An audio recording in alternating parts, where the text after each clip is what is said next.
नाही नाही, आशा भोसले, लता मंगेशकर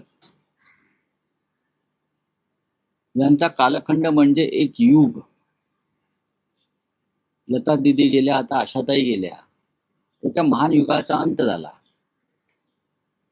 पण लता मंगेशकर आणि आशा भोसले यांच्या बाबतीत अंत झाला युगाचा असं म्हणणं तितकंच योग्य नाही. कारण पुढली अनेक शतकं त्यांची गाणी, त्यांचा सूर, त्यांचा स्वर हा आपल्या कानामध्ये गुंजत राहील. त्याच्यामुळे त्या अर्थानं आशा भोसले आपल्यातच आहेत आणि आपल्यातच राहत. त्यांचा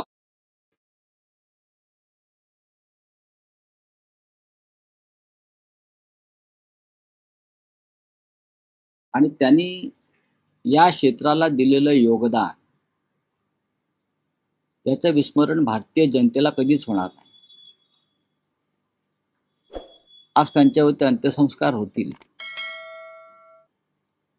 त्या देहरूपाने जातील, पण त्यांचे स्वर आपल्या भोवती सतत गुंजत राहतील. तुमची एखादी काही आठवण किंवा एखादा खूप आहेत त्यांच्यासोबत? त्यांच्या अनेकदा भेटीगाठी झालेल्या आहेत, अनेकदा दूरध्वनीवरून चर्चा झाली.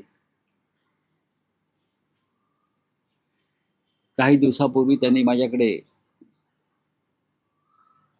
एका मराठी निर्मात्याला स्क्रिप्ट मला वाचण्यासाठी पाठवलं.